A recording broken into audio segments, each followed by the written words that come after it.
There's one reason why the Cincinnati Bearcats won on Friday night. I'll explain what that is. Our Locked On Bearcats, your daily podcast on the Cincinnati Bearcats, part of the Locked On Podcast Network, your team every day.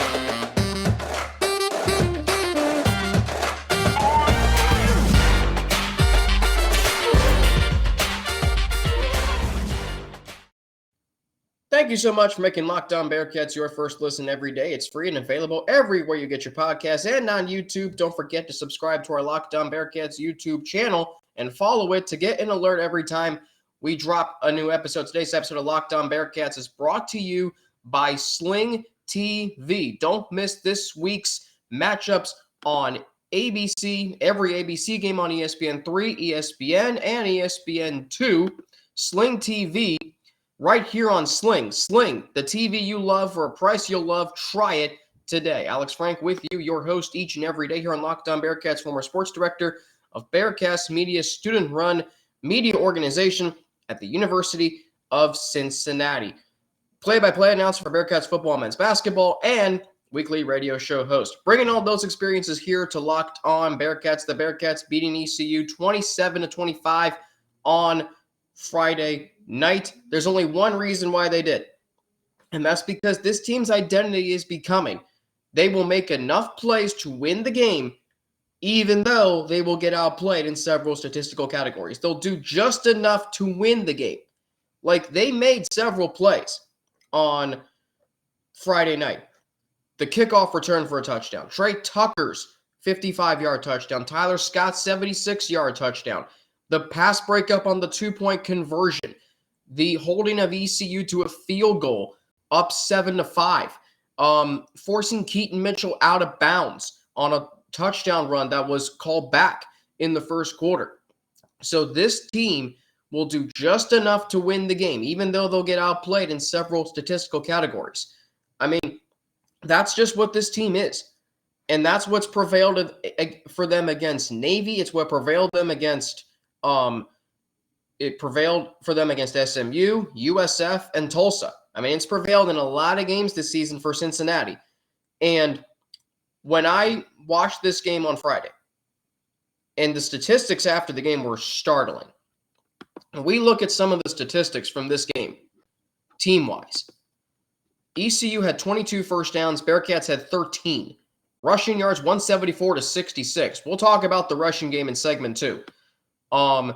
Total offense, 454 to 310. ECU ran 79 plays to the Bearcats 57. ECU had 36 minutes and 26 seconds time of possession. Bearcats only had 23-34. You're wondering, how in the world did the Bearcats win this game? Well, one thing I said on Friday leading up to the game was talent versus culture. Talent can lead you to games like this, but it's culture that wins them. And the Bearcats, despite being outplayed, their culture prevailed. Their culture prevailed. That's what won them this game. You know, this is a game they should have lost. But all along, it had the feeling that the Bearcats were going to win the game, and they did. All along, the Bearcats you never truly felt like ECU was going to win this game. And sure enough, the Bearcats made enough plays to win. Taj Ward with the great coverage on ECU's last gasp fourth down attempt. And that is what won them the game. Sealed it. So that's what happened. The Bearcats didn't deserve to win this game. But yet, they did. Because they made enough plays to win the game. And that's what great teams do. And that's what great programs do. It's what's kept this program's hopes alive of a third straight conference championship. So, as frustrating as this team is to watch, and they're frustrating, I mean, they do just enough to win. There's still that sense, and you kind of maybe lost a little bit of it against Central Florida, and that's, that's understandable. But you still have that sense that you know they're going to somehow find a way to win the game. They still have enough of it, and it still has in them in the hunt for a third straight conference championship. I was talking to a friend of mine on Saturday. And he said something to me that I feel, and I hope you feel too, right? So a lot of you maybe are frustrated with the way the Bearcats are playing. That's totally fine. I mean, there's a lot of things about this team that I don't like. And I'm sure you don't either. But in the overall grand scheme of things, this program is 8-2, 5-1 after losing 9 players to the NFL draft. And keep this in mind too. This program is not yet Ohio State, Georgia, Alabama. They have essentially only gone through one elite recruiting cycle, right? So the fact that they are still this good after losing all that talent for a school that is just now entering the fray of elite programs in college football, the upper echelon of college football, I think we really need to acknowledge what that means. You know, this program, just because they went to the college football playoff last year, they're still new to this. Like, they're still fledgling. And I get it, they're going to the Big 12, so you want them to do better in the American Athletic Conference, which is, I think, better this year than it's been. I mean, look at the number of games the Bearcats have played in this year.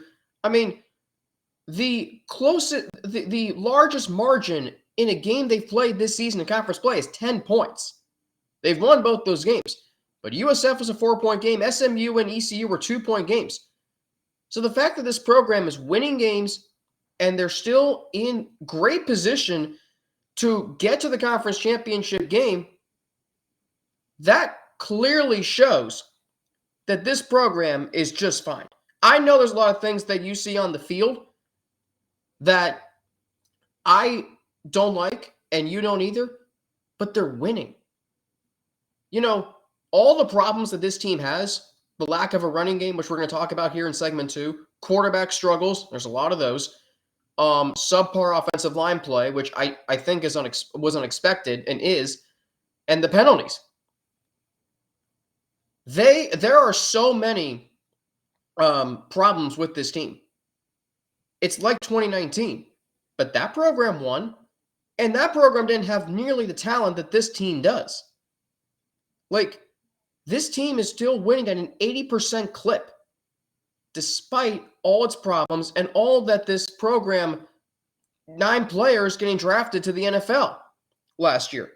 It's amazing. I think what this program is doing. They shouldn't have beaten East Carolina on Friday night. That game could have gotten out of hand very quickly. If it wasn't for Jaden Thompson's kickoff return for a touchdown, which, as he alluded to after the game, he really shouldn't have even returned that kick. If that play doesn't happen, I don't know where the Bearcats go from there, because their offense had stalled out of the gate. That game was ripe for ECU to win, and they didn't, because the Bearcats' culture prevailed. They may get outplayed, and they did, but they will make enough plays to win the game, and that, at the end of the day, is what matters. I mean, they're still winning at an 80% clip with all the problems and all that's not here from last year. That, I think, is an impressive achievement, and it speaks to Luke Fickell. It speaks to the culture that is this team. Find a way. How many times did Tom Brady and the Patriots get outplayed by the Colts, and they still found a way to win the game? Brady and the Patriots shouldn't have beaten the Chiefs in 2018. They didn't even deserve to beat the Chargers. Well, actually, they did. I mean, there were some who said they weren't even going to beat the Chargers in the divisional round, but they did. And Brady and the Patriots, I should say they did deserve to win the AFC Championship game, because if you look at that box score, they outplayed them. But how many times did Brady and the Patriots, were not nearly as talented as some other rosters, and yet they found ways to win games? That's what great teams and great programs do. And the Bearcats are one of those. Coming up, the running game is now officially a team weakness. I'll explain after a word from Upside. This episode of Locked On Bearcats is brought to you by Upside. Upside offsets inflated prices by giving you cash back on purchases. I use cash back when I'm getting gas. I use cash back at the grocery store. What do I plan to do with all my cash back? Well, first off, the app is easy to use wherever you go. What do I plan to do with all my cash back? I don't know. I mean, I got a lot of options, though. Maybe buy a ticket to a Braves game, Hawks game. I am moving to Columbus, moving back home to Ohio to see my family. Can't wait for that. So maybe I'll buy some Blue Jackets tickets. Inflation, though, has us all thinking about different ways to cut back. I've had to, cut back on things I buy at the grocery store. I like to buy eggs. I like to buy lettuce. Do I need all those? Well, inflation is making me think about those things differently. Whether it's driving less, dining out less, or buying less from the grocery store, we can all agree there's nothing fun about less. That's why I started using Upside. Upside is an incredible app for anyone who buys gas, groceries, or dines out. With Upside, I don't have to cut back anymore because I get cash back on every purchase. Cutbacks I would have had to make on treat items. I mean, I love Publix cookies, but without Upside, I wouldn't be able to buy them. I don't have to cut anymore because I earn cash back on when I go to Publix to buy groceries, turkey, bread, all those things. So to get started, download the free Upside app, use my promo code LOCKED, and get $5 or more cash back on your first purchase of $10 or more. Next, claim an offer for whatever you're buying on Upside. Check in at the business, pay as usual with a credit or debit card, and get paid. In comparison to credit card rewards or loyalty programs, you can earn 3 times more cash back with Upside. Upside users are earning more than $1 million every week. That's probably why they have a 4.8 star rating on the App Store. Download the free Upside app and use promo code LOCKED to get $5 or more cash back on your first purchase of $10 or more. That's $5 or more cash back on your first purchase of $10 or more using promo code LOCKED. Thank you for making Locked On Bearcats your first listen. For your next listen, check out the Locked On Sports Today podcast. The biggest stories of the day, plus instant reactions, big game recaps, and the take of the day, available on this app, the Odyssey app rather, YouTube, and wherever you get your podcasts. Alex Frank back with you, your host each and every day. Sorry, I was saying something to myself there. Nothing bad. So anyway, the Cincinnati Bearcats running game is officially a team weakness. There's no push from the offensive line. There's no creativity. And a lot of that can be attributed to the fact that Ben Bryant's a limited quarterback. There is, and Lance McAllister said this best 2 years ago when I produced for him. I produced for him during Red Season in 2021. And he said something to me and all of you, excuse me, that really summarizes the Bearcats running game. So it struggled against Indiana. That was a blip. We thought it was a blip. Well, then it struggled against UCF. Okay, now there's evidence. It struggled against Navy. Now there's a pattern. And it struggled against ECU. Now it's a trend. The trend is the Bearcats running game is not good right now. They don't get any push. There's no creativity. And it's just not fun to watch. I'm watching the game Friday night, and I'm not seeing anything that makes me think the running game is an identity of this team. The Bearcats running game right now is not good. Here's something interesting, though, that I thought about, and I texted Russ this during the game. So 4 years ago, when the Bearcats were just trying to, we were going to be happy if they made a bowl game. Now, they ended up going 10-2 that year. But I remember the first 2 games of the season, the Bearcats rushed for like a combined well over 200 yards. Michael Warren had over 200 yards himself in the first 2 games combined. They beat Miami at Paycor Stadium. And the Bearcats romped them. Sorry, I mumbled something to myself again. Nothing bad again. So Cincinnati wins. I go down and I asked Luke Fickell this question. Does Desmond Ridder allow you to run the ball the way you want to? And he said yes. And he said to all of us that, because teams can't load the box against Desmond Ridder. And you know what? That's not the case with Ben Bryant. Teams can load the box with Ben Bryant because they know when he gets out of the pocket, he is a lame duck. He is a lame duck. Like, he is not a runner. It's comical to watch him run. But the fact of the matter is he's not a mobile quarterback. And that's why teams know they can load the box because they don't have to account for Ben Bryant escaping it.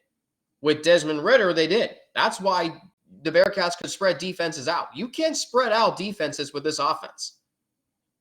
That's why you're seeing a lot of middle of the field. Like, you're not seeing a lot on the perimeter, which sucks because I think that could be used.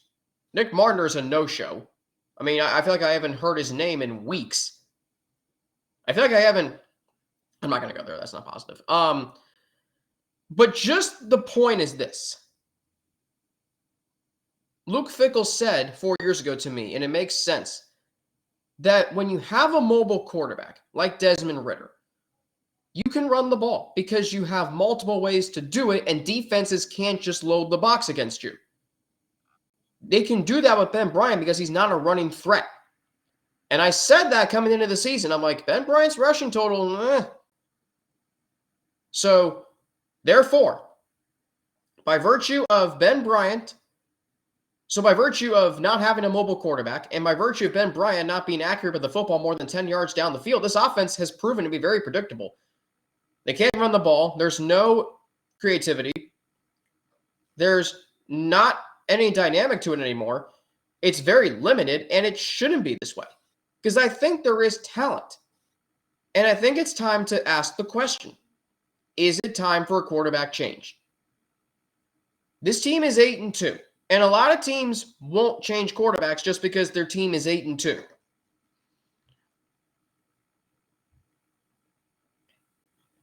Sorry. When this team came into the season, Ben Bryant was the starter. Fine. He performed better in camp. He's performed better in practice. He deserved to win it. And while this program is still 8-2, isn't there enough evidence? Isn't there enough of a trend to know that the Bearcats quarterback is not the guy?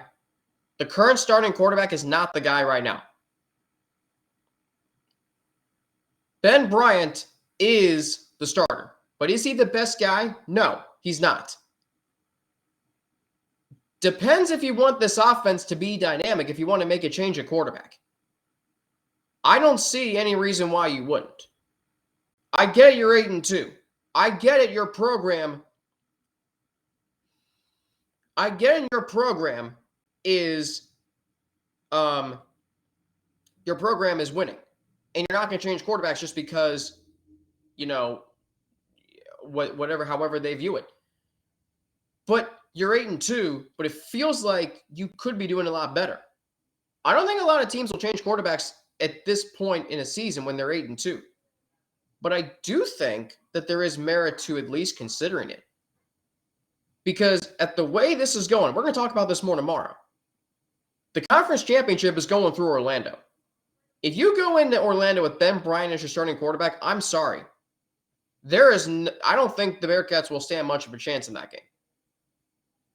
But if you start Evan Prater and give your offense more dynamic elements, this team can be really good and have a chance to beat UCF in a conference championship.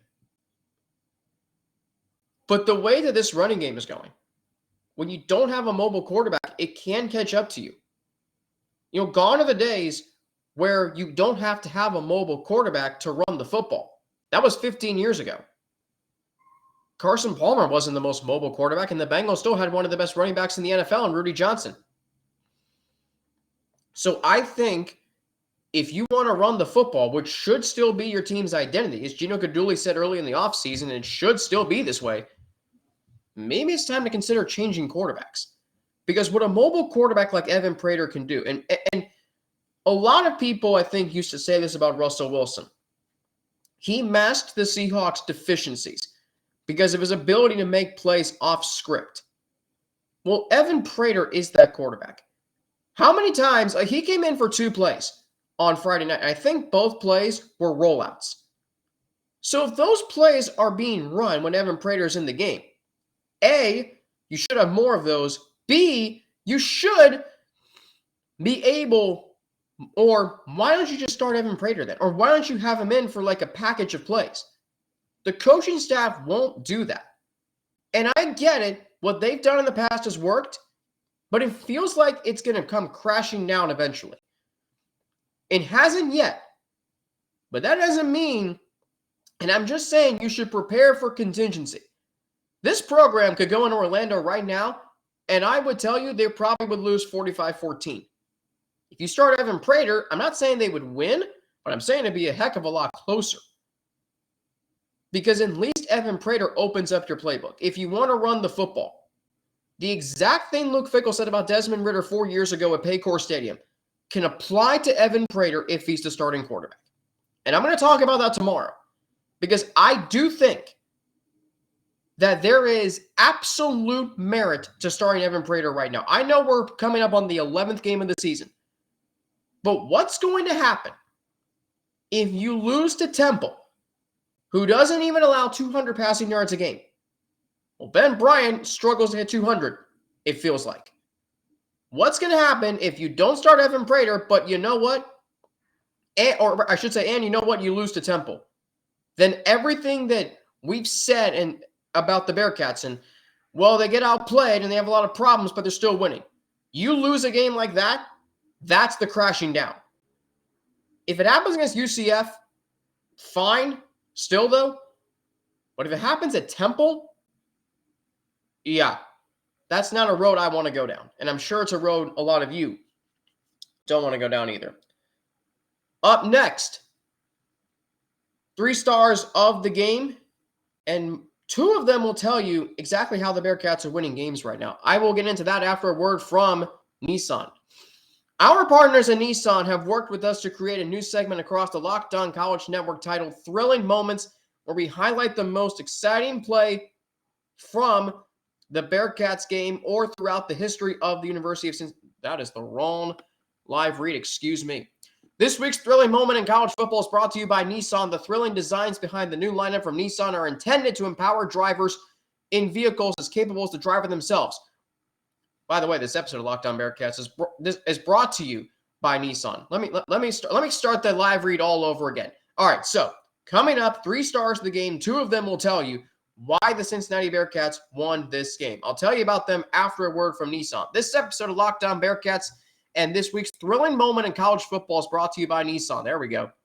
The thrilling designs behind the new lineup from Nissan are intended to empower drivers and vehicles as capable as the driver themselves. When I think of unbelievable abilities on the field for this week's thrilling moment, it has to be Jaden Thompson's 100-yard kickoff return for a touchdown in the first quarter that gave the Bearcats a jolt. It put them up 7-5, and it got them going for 24 first-half points. This segment has been inspired by the thrilling new designs featured across Nissan's new lineup of vehicles. Pursue what thrills you in the all-new Frontier, Armada, or Pathfinder today.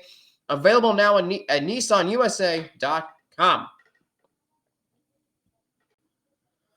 All right, so 3 stars of the game for Cincinnati. Sorry, I'm at my sister's apartment. So 3 stars of the game for the Bearcats and their win over ECU. I'll start with Tyler Scott. Tyler Scott's becoming a big-time wide receiver. He absolutely is.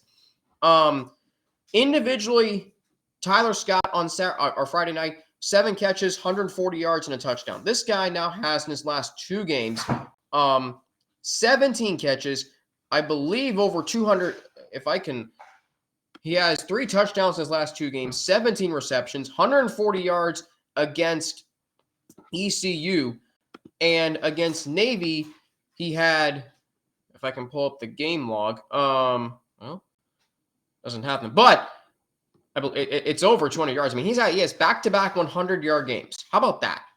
I'm gonna find out how many he had against Navy, because then I can tell you my University of Cincinnati math. Tyler Scott against Navy had 139. I knew it was 139. So 17 catches, 279 receiving yards, 3 touchdowns in his last 2 games. How about that? That's big-time wide receiver. Probably the biggest wide receiver the Bearcats have had since Marty Gilliard. That is impressive stuff. Second stars of the game, the Pace brothers. I mean, you talk about needing your best players on defense to step up. That's exactly what this program got from Deshaun and Ivan Pace. Deshaun led the team in tackles this time. I feel like that might be the first time this season that's happened. 10 tackles for Deshaun, a tackle for loss. Ivan had 7, 2 quarterback hits. So when your backs were against the wall and you're on the field for like 13 more minutes defensively than ECU's defense. You needed your defense to make some plays, and they did. So major credit to Deshaun and Ivan Pace. And then Mason Fletcher, 6 punts in the game, 3 inside the 20, 1 of 50+, Lawn of 56. It goes to show you that defense and special teams is what's driving this team to victory right now. And by the way, Ryan Coe has made multiple field goals in every game since the bye week.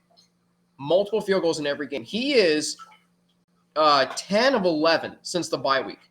So you want to talk about what's winning the Bearcats games. And I find it interesting how that was a problem last year, but it's not this year. Like, if every other problem could be solved, this team could be, I mean, you probably think, college football playoff worthy.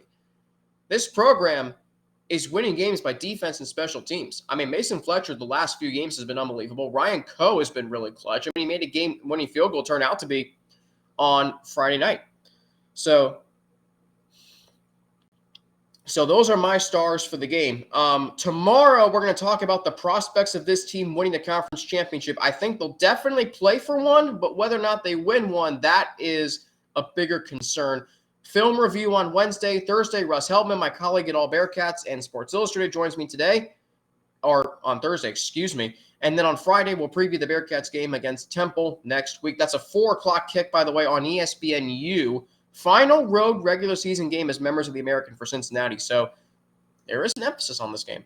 Locked On Bearcats is part of the Locked On Podcast Network, your team every day, free and available everywhere you get your podcasts and on YouTube. Don't forget to subscribe to our Locked On Bearcats YouTube channel and follow us, too, to get an alert every time we drop a new episode. As for me, you can follow me on Twitter at Frankie_90 with 2 N's and an ATI. You can follow me on Instagram, AlexFrank9_, or email me at alex3frank@gmail.com.